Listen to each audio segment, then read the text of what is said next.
नमस्कार। Welcome to stock infuse. तो चलिए वीडियो की शुरुआत करते हैं यूएस मार्केट के साथ। कल के दिन देखें तो यूएस मार्केट में जबरदस्त तेजी देखने को मिली है। इससे पहले वाले दिन देखें तो 1% की मंदी देखने को मिली थी। हमने डिस्कस किया था डेट सीलिंग में अनसर्टेनिटी की वजह से यूएस मार्केट में गिरावट वाला माहौल था, लेकिन उसी रीजन की वजह से अभी मार्केट में तेजी देखने को मिल रही है। अभी मार्केट ऑप्टिमिस्टिक नजर आ रहा है डेट सीलिंग बढ़ने को लेकर, और इसी वजह से मार्केट में काफ़ी ज़्यादा पॉजिटिविटी देखने को मिल रही है। इस वीडियो में हम लोग तीन केमिकल कंपनी को डिस्कस करने वाले हैं। तीनों ही कंपनी मार्केट की लीडर कंपनी है। ऐसे में टारगेट प्राइस क्या है, हमारी इन्वेस्टमेंट की स्ट्रेटेजी क्या हो सकती है, सारी बातों को हम लोग डिस्कस करेंगे। सबसे पहली कंपनी है विनती ऑर्गेनिक। अब दोस्तों, कंपनी में कल के दिन देखें तो छोटे मोटे प्रतिशत के साथ तेजी देखने को मिली है। अगर कंपनी के सेल्स एंड प्रॉफिट के ग्रोथ को देखेंगे, काफ़ी अच्छा देखने को मिलेगा। अगर 10 ईयर का सेल्स का ग्रोथ देखें 14% का है, 5 ईयर में 20% का है, 3 ईयर में कंपनी का सेल्स थोड़ा सा घट चुका है। अगर प्रॉफिट के ग्रोथ को देखेंगे 10 ईयर में अच्छा है, 5 ईयर में अच्छा है, और 3 ईयर में कंपनी का प्रॉफिट का ग्रोथ थोड़ा सा घटता हुआ नजर आया है। सीएजीआर रिटर्न को देखेंगे 10 ईयर में अच्छा है, 5 ईयर में अच्छा है, और 3 ईयर में भी कंपनी का सीएजीआर रिटर्न काफ़ी अच्छा देखने को मिलता है। अब दोस्तों, कंपनी केमिकल के दो सेगमेंट में मार्केट की लीडर है।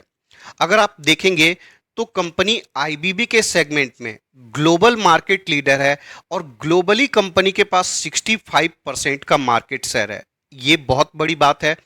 अगर एटीबीएस में देखें, यहाँ भी कंपनी ग्लोबल मार्केट लीडर है। इस सेगमेंट में भी कंपनी के पास 65% का मार्केट शेयर है। और अभी भी अगर कंपनी के मार्केट कैप को देखने जाएंगे, मात्र 20,000 करोड़ का मार्केट कैप है, 45 का प्राइस टू अर्निंग रेशियो है। डिविडेंड कंपनी कुछ खास देती नहीं है। जो भी पैसे को कमाती है उन पैसे को री इन्वेस्ट करती है। आरओसी कंपनी का अच्छा है, रिटर्न ऑन इक्विटी भी अच्छा है। और कंपनी के ऊपर डेट को देखने जाएंगे, बहुत कम डेट है। ऑलमोस्ट कंपनी आपको डेट फ्री नजर आएगी। और कैश रिजर्व को देखेंगे, ऑलमोस्ट 2000 करोड़ का कैश रिजर्व कंपनी के पास है। डेट फ्री कंपनी है, कैश रिच कंपनी है। अगर फ्यूचर में कंपनी को कभी कैपेक्स करना हो, जो कि अभी भी कंपनी कर रही है, या फिर किसी कंपनी को एक्वायर करना हो, कंपनी को लोन लेने की जरूरत नहीं पड़ेगी। अपने कैश रिजर्व से कंपनी ये काम कर सकती है, जो कि काफ़ी पॉजिटिव पॉइंट है। अगर पैग रेशियो के हिसाब से देखें तो कंपनी थोड़ी सी महंगी नजर आएगी। अगर पैग रेशियो 1 या 1 के आसपास होता है तो कंपनी को माना जाता है कि ग्रोथ के हिसाब से रीजनेबल वैल्यूएशन पर ट्रेड कर रही है। लेकिन अभी कंपनी का पैग रेशियो 2.29 का है, क्योंकि कंपनी का 3 साल में सेल्स भी घट चुका है, प्रॉफिट भी घट चुका है, इसलिए पैग रेशियो बढ़ चुका है। शेयर होल्डिंग पैटर्न देखेंगे, 74.06% प्रमोटर के पास है। एफआईआई का होल्डिंग छोटा मोटा आपको घटता हुआ नजर आया है। डीआईआई का होल्डिंग आपको छोटा मोटा बढ़ता हुआ नजर आया है। और पब्लिक की होल्डिंग को देखें, ऑलमोस्ट सेम है। तो शेयर होल्डिंग पैटर्न में किसी भी प्रकार का कोई खास चेंज देखने को नहीं मिला है।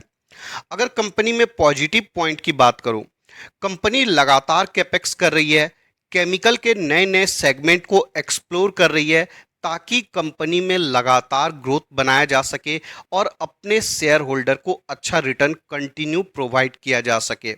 लास्ट 5 ईयर का रिटर्न देखेंगे, 300% का है।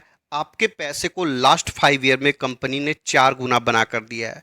मैक्स के रिटर्न को देखेंगे, आपको नजर आएगा 12,600% का रिटर्न।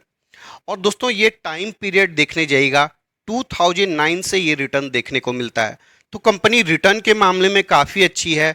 मैनेजमेंट कंपनी का काफ़ी अच्छा है। कंपनी केमिकल के दो सेगमेंट में मार्केट की लीडर है। बहुत सारे अदर केमिकल के सेगमेंट को एक्सप्लोर कर रही है। आने वाले फ्यूचर में कंपनी का बहुत सारा ऐसा प्रोडक्ट है जिसको कंपनी मार्केट में उतार सकती है। कंपनी का चार्ट पैटर्न आपको कंसिस्टेंट टाइप का नजर आएगा। आप देख सकते हैं, बहुत बड़ा कोई मेजर आपको गिरावट देखने को नहीं मिलता है। डेफिनेटली इस कंपनी में इन्वेस्टमेंट किया जा सकता है। कल के दिन कंपनी का रिजल्ट आउट होने वाला है। अब दोस्तों, यहाँ पर दो सिचुएशन बनता है। मान लीजिए आप रिजल्ट से पहले इन्वेस्टमेंट करते हैं, रिजल्ट अच्छा आता है तो कंपनी का स्टॉक सूट अप हो सकता है और आपको अच्छा रिटर्न मिल सकता है। और दूसरी सिचुएशन है, मान लीजिए आप करेंट मार्केट प्राइस पर इन्वेस्टमेंट करते हैं, कंपनी का रिजल्ट इतना अच्छा नहीं आता है तो स्टॉक 1750 रुपीज़ तक जा सकता है, जो कि कंपनी का एक मेजर सपोर्ट भी है।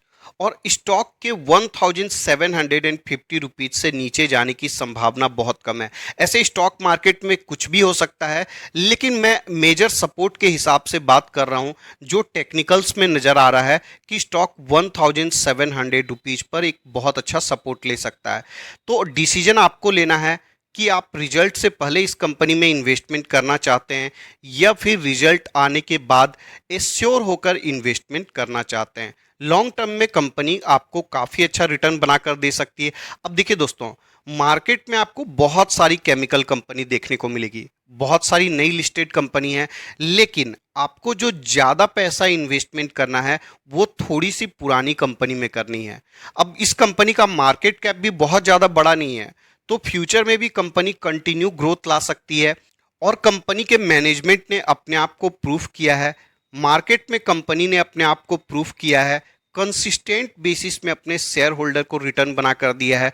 अगर रिटर्न एक्सपेक्टेशंस की बात करें तो 25-30% का रिटर्न आप इस कंपनी से एक्सपेक्ट कर सकते हैं फ्यूचर में।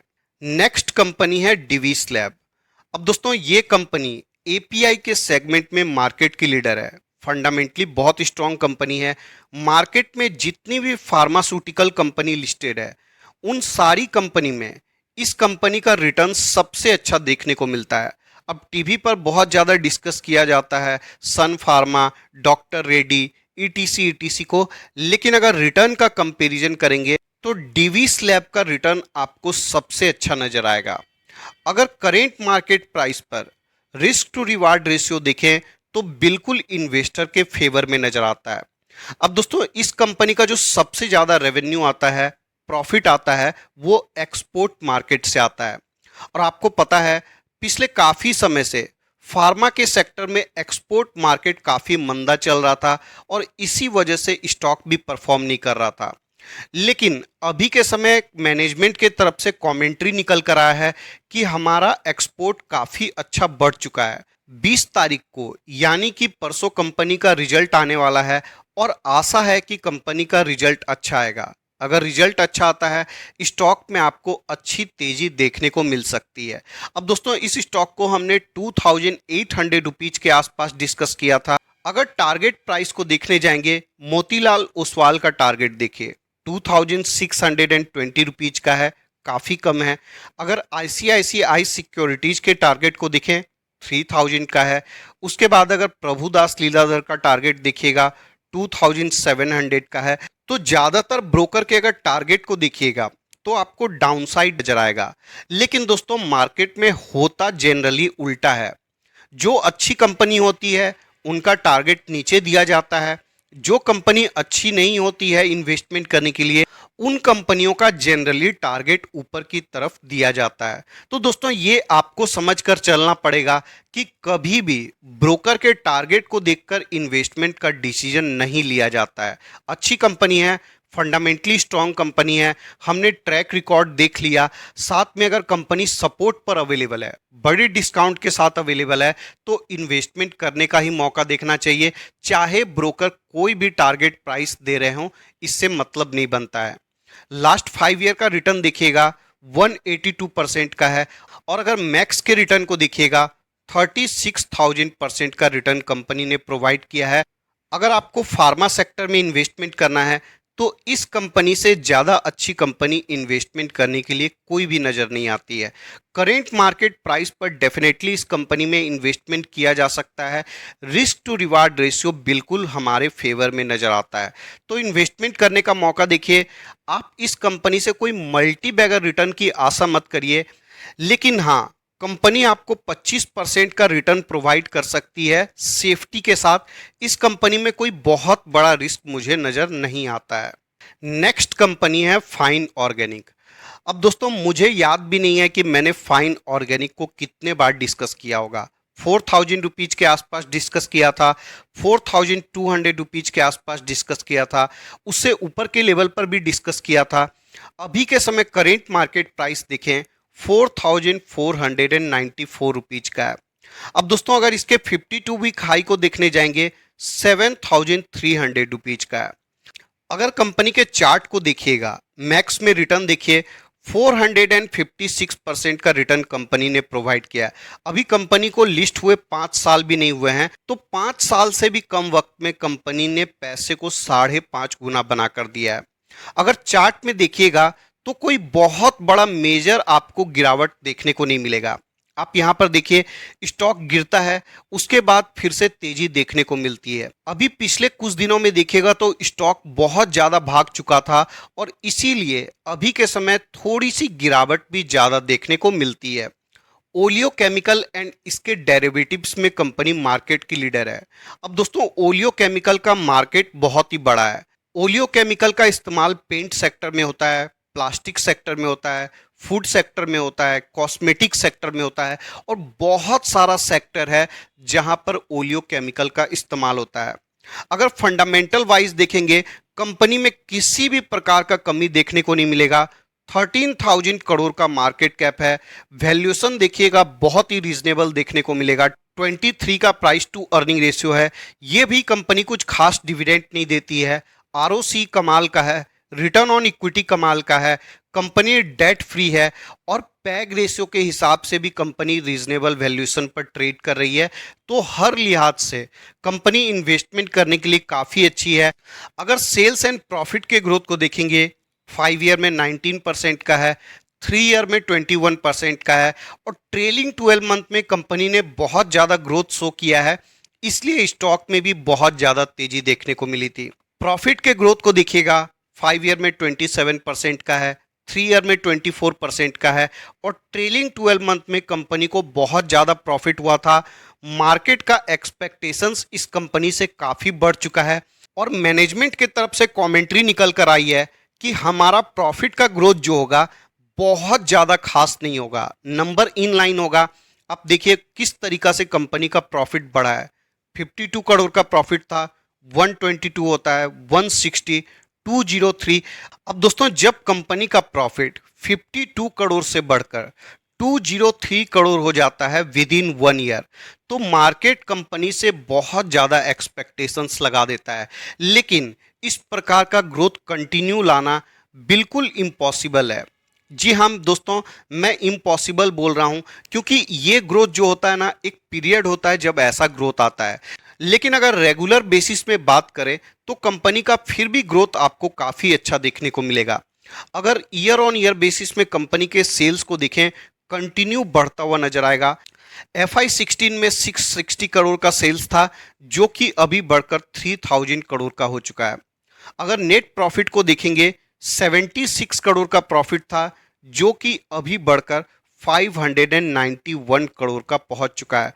तो कंपनी का प्रॉफिट भी बहुत तेजी से बढ़ रहा है, सेल्स भी बहुत तेजी से बढ़ रहा है। ओलियो केमिकल में कंपनी मार्केट की लीडर है, मार्केट कैप अभी भी छोटा है, रीजनेबल वैल्यूएशन पर ट्रेड कर रही है, कंपनी कैपेक्स कर रही है। तो हर दृष्टिकोण से ये कंपनी इन्वेस्टमेंट करने के लिए काफ़ी अच्छी नज़र आती है। अब दोस्तों रिजल्ट के डेट की बात करें तो 24 को कंपनी का रिजल्ट आउट होने वाला है और दोस्तों मुझे लगता है कि कंपनी का नंबर इन लाइन आने वाला है, मतलब बहुत ज़्यादा ग्रोथ भी नहीं होगा और बहुत ज़्यादा कंपनी का नंबर डिक्लाइन भी नहीं करेगा। अब दोस्तों करेंट मार्केट प्राइस पर रिस्क टू रिवार्ड रेशियो बहुत ज़्यादा आपके फेवर में नज़र आता है। अगर मान लीजिए कंपनी का नंबर थोड़ा सा गड़बड़ आता है तो ज़्यादा से ज़्यादा स्टॉक कितना गिर जाएगा, 4,000 तक चले जाएगा। 4,000 पर बहुत अच्छा सपोर्ट है। इससे पहले भी मैंने बोला था कि स्टॉक में बहुत ज़्यादा गिरावट की संभावना नहीं है। लेकिन अगर मान लीजिए कंपनी का रिजल्ट मार्केट के एक्सपेक्टेशन से बेटर आता है तो स्टॉक में अनलिमिटेड तेजी हो सकती है। तो बिल्कुल आपको डिसीजन लेना चाहिए इन्वेस्टमेंट करने का। करेंट मार्केट प्राइस पर मुझे कोई खास रिस्क नज़र नहीं आता है, डेफिनेटली इन्वेस्टमेंट करने का मौका देख सकते हैं। इस वीडियो के डिस्कशन के लिए इतना ही रखते हैं। आप चाहें तो कमेंट कर बता सकते हैं इनमें से कौन सी कंपनी आपके पोर्टफोलियो में है और आपने कौन से लेवल पर बाइंग किया है, या फिर आप कौन सी कंपनी में इन्वेस्टमेंट करने का विचार कर रहे हैं। अगर आपको वीडियो पसंद आया तो लाइक कर दीजिएगा। रेगुलर अपडेट्स के लिए चैनल को सब्सक्राइब कर सकते हैं। मिलते हैं किसी और वीडियो में किसी और इंफॉर्मेशन के साथ। तब तक के लिए धन्यवाद।